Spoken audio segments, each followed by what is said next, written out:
Future సిటీలో land కొనాలని ఆలోచిస్తున్నారా? అయితే వెంటనే మాకు కాల్ చేసి పూర్తి వివరాలు తెలుసుకోండి. నమస్కారం.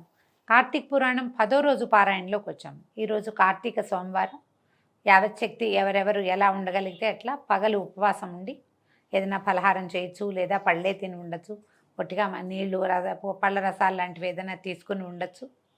దీనికి తెల్లవారే స్నానం చేయటం, ఉపవాసం ఉండదలుచుకున్న వాళ్ళు పొద్దున్నే ప్రాతకాలమే తలస్నానం చేసేసి శివారాధన, విష్ణువారాధన మీ అవకాశాన్ని బట్టి దేవాలయ గమనం చేయగలిగితే చేయటం, లేకపోతే ఇంట్లోనే దీపారాధన చేసుకోవటం చేసుకుని పెద్దగా ఎవరితోటి పోట్లాటలు మాటలు పెద్దగా గొడవలు లేకుండా సాధ్యమైనంత ప్రశాంత శాంత చిత్తంతో ఏదైనా భగవదారాధన, భగవంతుడికి సంబంధించిన ఓ శ్లోకమో స్తోత్రమో నామమో జపం చేసుకుంటూ, జపం అంటే ఏదో పెద్ద విశేషమైందిగా భావించకండి, అదే నామాన్ని పదే పదే అనుకోవటం. ఓ శ్లోకాన్ని పెట్టుకుని శ్లోకం చెప్పుకోవచ్చు, ఓం నమ శివాయ చెప్పుకోవచ్చు, ఏదైనా సరే ఓం నమో భగవతే వాసుదేవాయ చెప్పుకోవచ్చు, లేదా ఏదో శ్లోకం తీసుకోండి, ఏదైతే అది ఆ శ్లోకాన్ని చదువుకుంటూ సాయంకాలము సూర్యాస్తమయం అయిన తర్వాత దీపారాధన చేసుకోవటము, తర్వాత భోజనం చేయటము చేస్తే సోమవారం ఉపవాసం చేసిన ఫలితం లభిస్తుంది.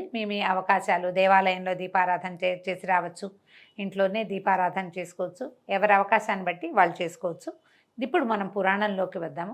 నారద మహాముని ఒకసారి విష్ణుమూర్తికి చెప్పాడట, భూలోకంలో వేద విధులు అంటగట్టయి అడుగంటయి, జ్ఞానులు సైతం గ్రామ్య సుఖాలకి లోనైపోతున్నారు, ప్రజలంతా వికర్ములుగా ఉన్నారు, వాళ్ళు ఎట్లా విముక్తులవుతారో తెలియక నేను దుఃఖితుండవుతున్నాను అని విన్నవిస్తే, దాన్ని విశ్వసించిన నారాయణుడు పత్ని సమేతంగా వృద్ధ బ్రాహ్మణ రూపాన్ని ధరించి తీర్థక్షేత్రాదులలో బ్రాహ్మణ పరిషత్ పట్టణాల్లోనూ పర్యటించేవాడు. కొంతమంది అతిథి సత్కారాలు చేశారు, కొంతమంది హేళన చేశారు, ఇంకొంతమంది లక్ష్మీనారాయణల ప్రతిమా విశేషాలని పూజిస్తూ వీళ్ళని తిరస్కరించారు. ఈ కొందరు భక్షణం చేయటం అంటే ఏవి తినకూడదు అవి తినటం, పాపాచరణులు అంటే ఏదో చేయకూడని తప్పులే మళ్ళీ మళ్ళీ చేస్తుండే వాళ్ళని చూసి ప్రజోద్ధరణ చింతమానసుడే అంటే ప్రజలను ఉద్ధరించాలన్న భావనతో చతుర్భుజాలతోటి కౌస్తుభాది ఆభరణాలతో యథారూపాన్ని పొంది ఒక చోట ఉంటే జ్ఞానసిద్ధుడనే ఋషి తన శిష్యగణంతో వచ్చి ఆయన్ని ఆరాధించాడు, అనేకానేక విధాలుగా స్తుతించాడు. ఈ జ్ఞానసిద్ధుడు చేసిన స్తోత్రం చాలా అద్భుతమైందండి. నువ్వు ప్రపంచాన్ని నిర్మాణ శక్తివి, ప్రపంచాన్ని నడిపిస్తావు, నీలాంటి వాడివి నువ్వే నాయన, నువ్వు నీ నామం అనే పడవ చేత ఈ సంసార సాగరాన్ని తరిస్తారు ప్రజలు, అలాంటి తేజస్వరూపాలైన నీ పాదాలకు ఇవే నా ప్రణామాలు. వేదాలు కానీ శాస్త్రతర్క పురాణ నీతి కావ్యాలు కానీ వాటి వల్ల కానీ మానవులు నిన్ను చూడలేరు. నీ పాదసేవ భక్తి పురాణ నీతి కావ్యాదులు అనే అంజనాలని అంటే నీ పాదసేవ భక్తి అనే అంజనాన్ని అంటే అలాంటి కాటుకని ధరించిన వాడు మాత్రమే నీ రూపాన్ని భావించగలుగుతారు, ఆత్మస్వరూపునిగా గుర్తించగలుగుతారు. ప్రహ్లాదుడు, ధ్రువుడు, మార్కండేయుడు, విభీషణుడు, ఉద్ధవుడు, గజేంద్రాది భక్తకోటులని రక్షించిన నీ నామస్మరణ మాత్రం చేతనే సమస్త పాపాలు నశించిపోతున్నాయి. ఓ కేశవ, నారాయణ, గోవింద, విష్ణు, మధుసూదన, త్రివిక్రమ, వామన, శ్రీధర, ఋషికేశ, పద్మనాభ, దామోదర, సంకర్షణ, వాసుదేవ అంటూ పరిపరి విధాలుగా నమస్కారాలు చేశాడు. నన్ను రక్షించు, కాపాడు, కరుణించమని అనేకానేక స్తోత్రాదులతోటి భగవంతుణ్ణి ప్రీతిపాత్రుణ్ణి చేశాడు.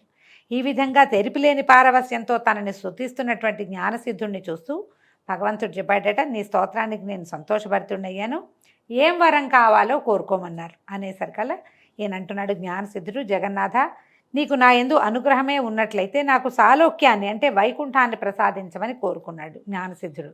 తథాస్తు అని దీవించి తార్క్యవాహనుడైన శ్రీహరి ఇట్లా చెప్పాడు, నీ కోరిక తప్పకుండా నెరవేరుతుంది, కానీ అత్యంత దురాత్మలతో నిండిపోతున్న ఈ నరలోకంలో మహాపాపాత్ములు సైతము సులువుగా తరించే సూత్రాన్ని చెప్తున్నాను విను. నేను ప్రతి ఆషాఢ శుద్ధ దశమి నాడు లక్ష్మీ సమేతుడినై పాలసముద్రంలో పవళించి కార్తీక శుద్ధ ద్వాదశి నాడు మేల్కొంటాను. నాకు నిద్రాసుఖాన్నిచ్చే ఈ 4 నెలలు ఎవరైతే సద్వ్రతాలను ఆచరిస్తారో వారు విగతపాపులై నా సాన్నిధ్యాన్ని పొందుతారు. విజ్ఞులు, వైష్ణవులు అయిన నీవు, నీ సహవ్రతులు కూడా నేను చెప్పిన చాతుర్మాస్య వ్రతాచరణని చేయండి.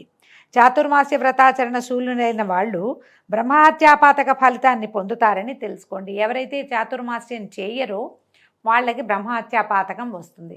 చాతుర్మాస్యం అంటే ఏమిటి? ఆ 4 నెలలు ఖచ్చితంగా ఇవి తినాలి, ఇవి తినకూడదు అన్న నియమాలు ఉన్నాయండి. ఆ నియమపాలన చేయటం. ఈ 4 నెలలు ప్రయాణాలు చేయకూడదు, ఒకే చోట ఉండాలంటారు. అట్లా అవకాశం ఉన్నవాళ్ళు దీని ఏంటంటే ఇందులో కూడా సంసారులకు ఒక రకమైన చాతుర్మాస్యం, సన్యాసులకు ఒక రకమైన చాతుర్మాస్యం చెప్పబడింది. ఇది చాతుర్మాస్యము, ఈ 4 నెలలు స్వామి పడుకుంటాడు అన్న ఒక్క ఇంగితం ఉంటే చాలు. అయితే ఈయన చెప్తున్నారు, నిజానికి నాకు నిద్ర, మెలకువ, కళ అనేటువంటి అవస్థాత్రయం ఏది లేదు. భగవంతుడికి నిద్ర ఏమిటండి? ఆయన పడుకుంటే మనం ఏమైపోతాం? నిద్ర మిషతో పడుకుంటాడు అంతే, ఆయన ఏమి నిద్రపోడు. ఆయనే స్వయంగా చెప్తున్నాడు, నేను వాటికి అతీతుణ్ణి, అయినా నా భక్తులను పరిరక్షించడానికి నేను అలా నిద్రామిషతో జగన్నాటక రంగాన్ని చూస్తుంటానని గుర్తించు. చాతుర్మాస్యాన్నే కాకుండా నీవు నాపై చేసిన స్తోత్రాన్ని త్రికాలములందు పఠించే వాళ్ళు కూడా తరిస్తారు. వీటిని లోకంలో ప్రచారం చేసి లోకోపకారానికి నడుం కట్టు అని ఈ విధంగా తెలియజేసి ఆదినారాయణుడు లక్ష్మీ సమితుడై ఆషాఢ శుక్ల దశమి నాటి రాత్రి పాల సముద్రాన్ని చేరి శేషతల్పం మీద శయనించాడు. ఇప్పుడు అంగిరసులు చెప్తున్నారనమాట, ఇది విషయంగా నీవు అడిగిన చాతుర్మాస్య మహిమ ఇది. దురాత్ములైనా పాపులైనా సరే హరిపరాయణులైన వాళ్ళు ఈ చాతుర్మాస్య వ్రతాచరణ చేస్తే ప్రతి వాళ్ళు ఎవరైనా అన్ని జాతుల వాళ్ళు కూడా తరించి తీరుతారు. ఈ వ్రతాన్ని చేయని వాళ్ళు గోత్రహత్యా ఫలాన్ని, 1,000,000 జన్మలు సురాపానం చేసిన పాపాన్ని పొందుతారు.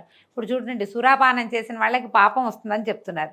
ఇప్పుడు అందరూ తాగేస్తున్నారు, అందరూ పాపాత్మలే, అందుకే కలియుగాంతం వస్తుందని చెప్పుకుంటున్నాం మనం. శ్రద్ధాభక్తులతోటి దీన్ని ఆచరించే వాళ్ళు 100 యజ్ఞాలు చేసిన ఫలాన్ని, అంత్యంలో విష్ణులోకాన్ని పొందుతారు అని చెప్పబడింది. తర్వాత జనకుని కోరిక మీద వశిష్ఠుడు ఇంకా ఇలా చెప్తున్నాడట, ఈ కార్తీక మహాత్మ్యాన్ని గురించి అత్రి అగస్త్య మహామనుల మధ్య జరిగినటువంటి సంవాదాన్ని తప్పకుండా తెలుసుకోవాలి. ఒకనాడు అత్రి మహాముని అగస్త్యుని చూసి, కుంభసంభవ, లోకత్రయోపకారం కోసం కార్తీక మహాత్మ్య బోధకమైన ఒకానొక హరిగాథని వినిపిస్తాను విను. వేదంతో సమానమైన శాస్త్రము కానీ, ఆరోగ్యానికి ఈడైన ఆనందము కానీ, హరికి సాటి అయిన దైవము కానీ, కార్తీకంతో సమానమైన నెల కానీ లేవు. కార్తీక స్నాన దానాలు విష్ణువర్చన వలన సమస్త వాంఛలు నెరవేరుతాయి. అంటే కార్తీక స్నానం వల్ల, దీపం వల్ల, దానం వల్ల, విష్ణువర్చన వల్ల కూడా సమస్తమైన కోరికలు నెరవేరుతాయట. ముఖ్యంగా కలియుగ ప్రాణులు కేవలము విష్ణు భక్తి వలన మాత్రమే విజయ వివేక విజ్ఞాన యశోధన ప్రతిష్టాన సంపత్తులను పొందగలరు. ఇందుకు సాక్షిభూతంగా పురంజయుడనే రాజుగారి యొక్క ఇతిహాసాన్ని చెప్తాను వినమన్నారు. త్రేతాయుగంలో సూర్యవంశ క్షత్రియుడైన పురంజయుడు అనేవాడు అయోధ్యని పరిపాలించేవాడు. సర్వశాస్త్ర కోవిదుడు, ధర్మజ్ఞుడు అయిన రాజు అత్యధికమైన ఐశ్వర్యం కలగడంతో అహంకరించిన వాడే, బ్రాహ్మణ ద్వేషి, దేవబ్రాహ్మణ భూహర్త, సత్య శౌచ విహీనుడు, దుష్టపరాక్రమ యుక్తుడు, దుర్మార్గవర్తనుడు అయి ప్రవర్తించడం మొదలుపెట్టాడు. ఎవరికైనా డబ్బులు వస్తే ఇలాగే అవుతారండి, అందరూ కాదు కానీ అవుతారు. మన నడమంత్రపు సిరి నరాల మీద పుండు అంటారు, మరి ఆగలేరన్నమాట, వాళ్ళు ఏమితో పేలిపోతారు. ఈ రాజుగారు కూడా అలాగే అయిపోయాడు. తద్వారా అతని ధర్మబలం నశించడంతో సామంతులైన కాంభోజ కురుజాదులు అనేక మంది ఏకమై చతురంగ బలాలతో వచ్చి అయోధ్యను చుట్టి ముట్టడించారు.